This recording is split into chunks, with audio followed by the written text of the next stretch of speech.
ਮॉर्निंग all of you ਬੱਚਿਓ। ਅਸੀਂ chapter number 7 ਪੌਦਿਆਂ ਤੇ ਜੰਤੂਆਂ ਦੀ ਸੁਰੱਖਿਆ ਪੜ੍ਹ ਰਹੇ ਹਾਂ।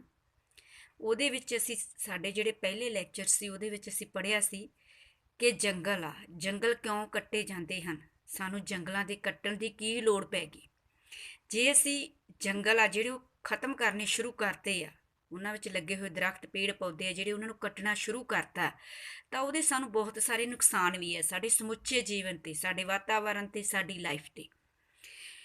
ਉਹ ਜੰਗਲ ਦੇ ਨਸ਼ਟ ਹੋਣ ਨਾਲ ਕੁਛ ਕੁ ਜੀਵ ਆ, ਜੰਤੂ ਆ, ਉਹਨਾਂ ਦੇ ਰਹਿਣ ਦਾ ਜਿਹੜਾ ਨਿਵਾਸ ਸਥਾਨ ਆ ਉਹ ਖਤਮ ਹੋ ਗਿਆ ਹੈ।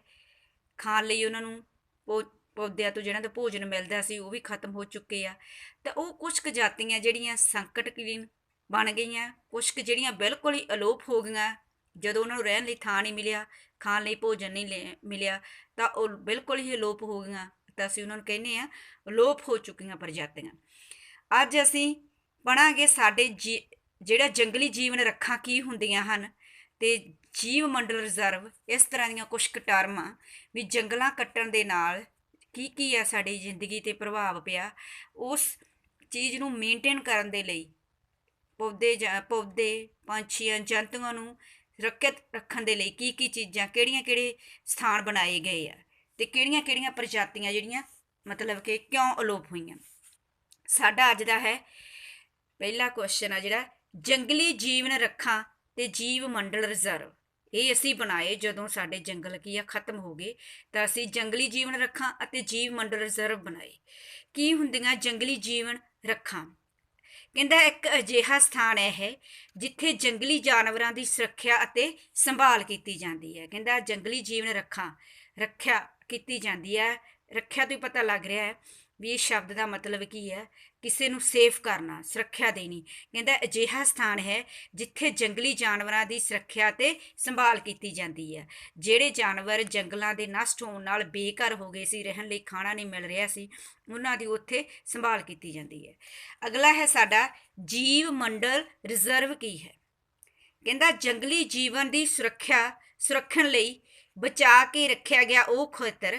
ਕਹਿੰਦੇ ਜਦੋਂ ਜੰਗਲ ਕੱਟਤੇ ਤੇ ਜੰਗਲੀ ਜੀਵਨ ਦੀ ਸੁਰੱਖਿਆ ਲਈ, ਕਹਿੰਦਾ ਉਹਦੇ ਵਿੱਚ ਜਿਹੜੇ ਜੰਤੂ ਰਹਿੰਦੇ ਆ ਉਹਨਾਂ ਦੀ ਸੁਰੱਖਿਆ ਲਈ ਕਹਿੰਦਾ ਰੱਖਿਆ ਗਿਆ ਉਹ ਖੇਤਰ ਜਿੱਥੇ ਪੌਦੇ ਜੰਤੂਆਂ ਅਤੇ ਆਦਿਵਾਸੀ ਰਾਜੇ ਉਹ ਲੋਕ ਹੁੰਦੇ ਆ ਜਿਹੜੇ ਜੰਗਲਾਂ ਵਿੱਚ ਰਹਿੰਦੇ ਆ ਜਾਂ ਕਬੀਲਿਆਂ ਵਿੱਚ ਰਹਿਣ ਵਾਲੇ ਅਨਪੜ੍ਹ ਗਵਾਰ ਹੁੰਦੇ ਆ। ਠੀਕ ਆ।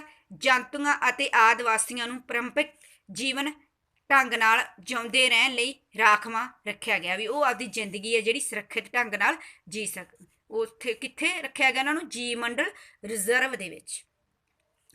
ਰਾਜੇ ਅਗਲੀ ਜਿਹੜੀ ਅਸੀਂ ਅੰਤਰ ਦੱਸਣਾ ਚਿੜੀਆ ਘਰ ਅਤੇ ਜੰਗਲੀ ਜੀਵਨ ਰੱਖਾਂ। ਅਸੀਂ ਪਹਿਲਾਂ ਵੀ ਪੜ੍ਹ ਚੁੱਕੇ ਹਾਂ। ਚਿੜੀਆ ਘਰ ਕੀ ਹੁੰਦਾ? ਕਹਿੰਦਾ ਅਜਿਹਾ ਸਥਾਨ ਹੈ ਇਹ ਜਿੱਥੇ ਜਾਨਵਰ ਆਪਣੇ ਕੁਦਰਤੀ ਆਵਾਸ ਕੀ ਹੁੰਦਾ? ਨਿਵਾਸ ਸਥਾਨ।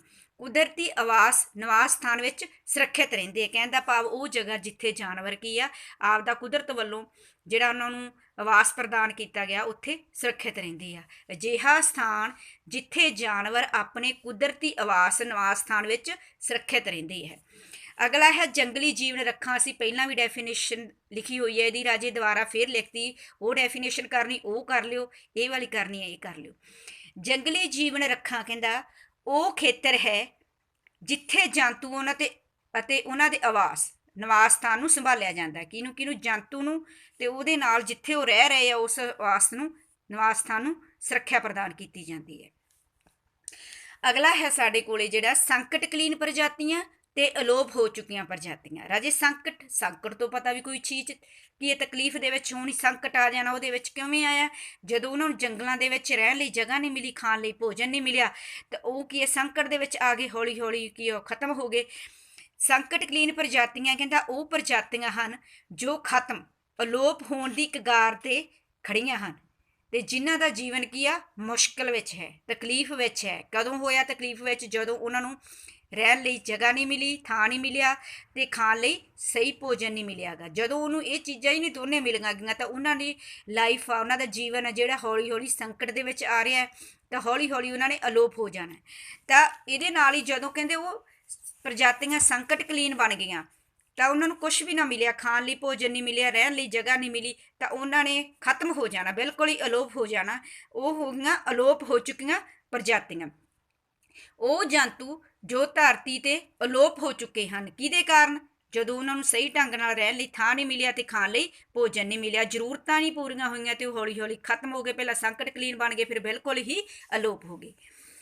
ਅੱਗੇ ਰਾਜੇ ਪੌਦਾ ਜਗਤ ਅਤੇ ਪ੍ਰਾਣੀ ਜਗਤ। ਪੌਦਾ ਜਗਤ ਨੂੰ ਅਸੀਂ ਵਨਸਪਤੀ ਜਗਤ ਵੀ ਕਹਿ ਸਕਦੇ ਹਾਂ ਤੇ ਪ੍ਰਾਣੀ ਜਗਤ ਨੂੰ ਅਸੀਂ ਜੰਤੂ ਜਗਤ ਵੀ ਕਹਿ ਸਕਦੇ ਹਾਂ। ਕਹਿੰਦਾ ਵਿਸ਼ੇਸ਼ ਮੀਨਸ ਖਾਸ ਖੇਤਰ ਵਿੱਚ ਮਿਲਣ ਵਾਲੇ ਪੇੜ ਪੌਦਿਆਂ ਦੇ ਸਮੂਹ ਨੂੰ ਕੀ ਕਿਹਾ ਜਾਂਦਾ? ਵਨਸਪਤੀ ਜਗਤ ਜਾਂ ਪੌਦਾ ਜਗਤ। ਅੱਗੇ ਕੀ ਆ? ਸੇਮ ਉਹੀ, ਬਸ ਜਿੱਥੇ ਪੌਦਾ ਪਾਇਆ ਉੱਥੇ ਅਸੀਂ ਜੰਤੂ ਪਾਉਣਾ ਹੈ, ਜੀਵ ਜੰਤੂ। ਕਿਸੇ ਵਿਸ਼ੇਸ਼ ਖਾਸ ਖੇਤਰ ਵਿੱਚ ਮਿਲਣ ਵਾਲੇ ਜੀਵ ਜੰਤੂਆਂ ਦੇ ਸਮੂਹ ਨੂੰ ਕੀ ਕਿਹਾ ਜਾਂਦਾ ਹੈ? ਪ੍ਰਾਣੀ ਜਗਤ। ਜੀ ਵਿਸ਼ੇਸ਼ ਖੇਤਰ ਆ ਜੇ ਜਿੱਥੇ ਜੀਵ ਜੰਤੂਆਂ ਦਾ ਸਮੂਹ ਮਿਲਦਾ ਉਹਨੂੰ ਅਸੀਂ ਕੀ ਬੋਲਾਂਗੇ? ਪ੍ਰਾਣੀ ਜਗਤ। ਜਿੱਥੇ ਪੇੜ ਪੌਦਿਆਂ ਦਾ ਸਮੂਹ ਮਿਲਦਾ ਉਹਨੂੰ ਅਸੀਂ ਕੀ ਬੋਲਾਂਗੇ? ਵਨਸਪਤੀ ਜਗਤ। ਅੱਗੇ ਆ ਸੁਰੱਖਿਅਤ ਕੀਤੇ ਜੰਗਲ ਵੀ। ਸੁਰੱਖਿਅਤ ਕੀਤੇ ਜੰਗਲ ਵੀ ਜੰਗਲੀ ਜੀਵਾਂ ਲਈ ਪੂਰੀ ਤਰ੍ਹਾਂ ਸੁਰੱਖਿਅਤ ਨਹੀਂ ਹਨ। ਕਹਿੰਦੇ ਕੁਛ ਕੁ ਜੰਗਲ ਅਸੀਂ ਸੁਰੱਖਿਅਤ ਰੱਖਤੇ, ਕਹਿੰਦਾ ਭਾਵ ਉਹਨਾਂ ਨੂੰ ਸੁਰੱਖਿਆ ਦੇਣੀ ਸ਼ੁਰੂ ਕਰਤੀ, ਪਰ ਉਹ ਜੰਗਲੀ ਜੀਵਨ ਜਿਹੜੇ ਰਹਿ ਰਹੇ ਆ ਉੱਥੇ ਉਹ ਉਹਨਾਂ ਲਈ ਫਿਰ ਵੀ ਸੁਰੱਖਿਅਤ ਨਹੀਂ ਮੰਨੇ ਗਏ। ਅਸੀਂ ਕਹਿ ਰਹੇ ਹਾਂ ਵੀ ਉਹ ਸੁਰੱਖਿਅਤ ਕੀਤੇ ਜੰਗਲ ਆ। ਕੀ ਕਾਰਨ ਆ? ਕਿਉਂ? ਕਹਿੰਦਾ ਇਹਨਾਂ ਦੇ ਆਸ-ਪਾਸ ਜਿਹੜੇ ਉਹਨਾਂ ਦੇ ਨੇੜਲੇ ਖੇਤਰਾਂ ਵਿੱਚ ਲੋਕ ਰਹਿੰਦੇ ਹੈ ਉਹਨਾਂ ਨੇ ਜੰਗਲਾਂ ਨੂੰ ਖਤਮ ਕਰਨਾ ਸ਼ੁਰੂ ਕਰਤਾ। ਅਤੀਕਰਮਣ ਕਰਕੇ ਉਹਨਾਂ ਨੂੰ ਨਸ਼ਟ ਕਰ ਦਿੰਦੇ ਆ ਆਪਣੀਆਂ ਲੋੜਾਂ ਲਈ, ਪੂਰਾ ਕਰਨ ਦੇ ਲਈ ਆਪਣੀਆਂ ਲੋੜਾਂ ਨੂੰ। ਤਾਂ ਉਹਨਾਂ ਨੇ ਜੰਗਲਾਂ ਨੂੰ ਕੱਟਣਾ ਸ਼ੁਰੂ ਕਰਤਾ, ਤਰ੍ਹਾਂ ਤਰ੍ਹਾਂ ਦੀਆਂ ਜੋ ਚੀਜ਼ਾਂ ਉਹ ਉਹਨਾਂ ਨੇ ਸ਼ੁਰੂ ਕਰਤੀਆਂ ਵਰਤਣੀਆਂ। ਤਾਂ ਜਿਹੜੇ ਜੰਗਲ ਵਿੱਚ ਰਹਿ ਰਹੇ ਆ ਵਿਚਾਰੇ ਉਹਨਾਂ ਨੂੰ ਤਾਂ ਉਹ ਚੀਜ਼ਾਂ ਦੀ ਪੂਰਤੀ ਨਹੀਂ ਹੋ ਰਹੀ। ਤਾਂ ਇਸ ਕਰਕੇ ਜਿਹੜੇ ਆਸ-ਪਾਸ ਦੇ ਰਹਿਣ ਵਾਲੇ ਲੋਕ ਆ ਉਹਨਾਂ ਨੇ ਜੰਗਲਾਂ ਨੂੰ ਖਤਮ ਕਰਨਾ ਜਦੋਂ ਸ਼ੁਰੂ ਕਰਤਾ ਤਾਂ ਜੰਗਲੀ ਜੀਵਨ ਫਿਰ ਸਾਡਾ ਕਿਵੇਂ ਸੁਰੱਖਿਅਤ ਰਹਿ ਸਕਦਾ? ਸਾਨੂੰ ਜੀਵ ਵਿਭਿੰਨਤਾ ਦਾ ਸੰਰਖਣ ਕਿਉਂ ਕਰਨਾ ਚਾਹੀਦਾ ਹੈ? ਸਭ ਤੋਂ ਪਹਿਲਾਂ ਤਾਂ ਸਾਨੂੰ ਇਹ ਪਤਾ ਹੋਣਾ ਚਾਹੀਦਾ ਵੀ ਜੀਵ ਵਿਭਿੰਨਤਾ ਦਾ ਮਤਲਬ ਕੀ ਹੁੰਦਾ ਹੈ। ਕਹਿੰਦਾ ਕਿਸੇ ਵਿਸ਼ੇਸ਼ ਖੇਤਰ ਵਿੱਚ ਮਿਲਣ ਵਾਲੇ ਪੌਦਿਆਂ, ਜੰਤੂਆਂ ਅਤੇ ਸੂਖਮ ਜੀਵਾਂ ਦੀਆਂ ਵਿਭਿੰਨ ਪ੍ਰਜਾਤੀਆਂ ਹੁੰਦੀਆਂ। ਭਿੰਨ ਤਰ੍ਹਾਂ ਦੇ ਕੀ ਆ? ਪੌਦੇ ਹੋ ਗਏ, ਜੰਤੂ ਹੋ ਗਏ ਤੇ ਸੂਖਮ ਜੀਵ, ਉਹਨਾਂ ਦੀਆਂ ਪ੍ਰਜਾਤੀਆਂ ਜਿਹੜੀਆਂ ਉਹਨੂੰ ਅਸੀਂ ਕੀ ਬੋਲਦੇ ਹਾਂ? ਜੈਵ ਵਿਭਿੰਨਤਾ। ਕਹਿੰਦਾ ਇਹਦਾ ਸਾਨੂੰ ਸੰਰਖਣ ਕਿਉਂ ਜ਼ਰੂਰੀ ਹੈ?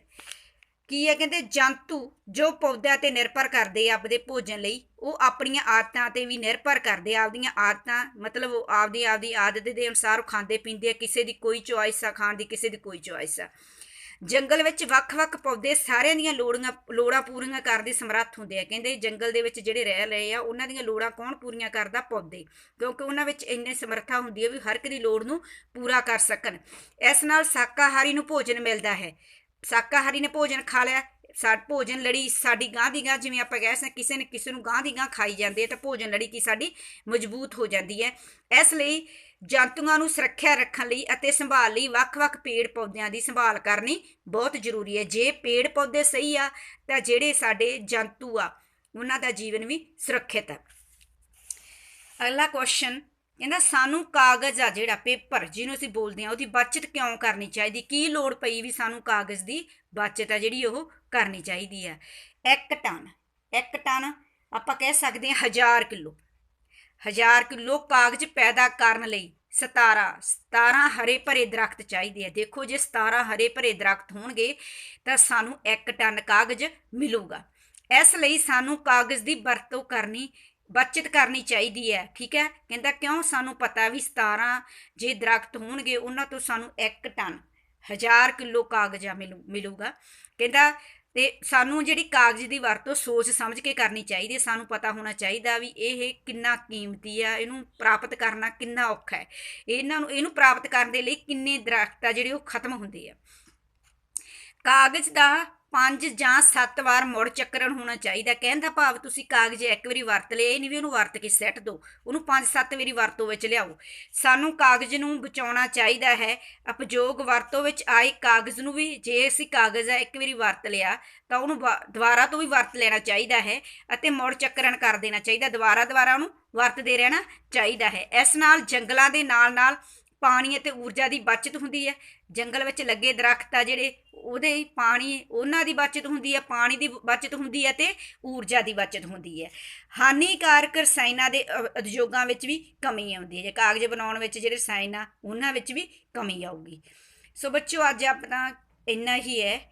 ਅੱਜ ਇਹ ਆਪਣਾ ਜਿਹੜਾ ਇਹ ਚੈਪਟਰ ਆ ਪੌਦਿਆਂ ਅਤੇ ਜੰਤੂਆਂ ਦੀ ਸੁਰੱਖਿਆ ਰਾਜੇ, ਇਹਦਾ ਲਾਸਟ ਲੈਕਚਰ ਸੀ। ਠੀਕ ਹੈ, ਜਿਵੇਂ ਤੁਸੀਂ ਮੈਨੂੰ ਕਿਹਾ ਸੀ ਵੀ ਸਾਨੂੰ ਪ੍ਰਸ਼ਨ ਉੱਤਰ ਲਿਖ ਕੇ ਸਮਝਾ ਦਿਆ ਕਰੋ ਮੈਡਮ, ਮੈਂ ਉਵੇਂ ਹੀ ਕੀਤਾ। ਠੀਕ ਹੈ, ਮੇਰੇ ਵੱਲੋਂ ਪੂਰੀ ਕੋਸ਼ਿਸ਼ ਕੀਤੀ ਗਈ ਆ ਵੀ ਤੁਹਾਨੂੰ ਇਸ ਢੰਗ ਨਾਲ ਮਤਲਬ ਕਿ ਲੈਕਚਰ ਪੇਸ਼ ਕੀਤਾ ਜਾਵੇ ਵੀ ਤੁਹਾਨੂੰ ਸਮਝ ਆਵੇ। ਸਮਝ ਆਉਣਾ ਜ਼ਰੂਰੀ ਹੈ। ਕੁਛ ਨਾ ਸਮਝ ਆਇਆ ਤਾਂ ਤੁਸੀਂ ਮੇਰੇ ਪਰਸਨਲ ਨੰਬਰ 'ਤੇ ਕਾਲ ਕਰ ਸਕਦੇ ਹੋ ਰਾਜੇ। Thank you very much.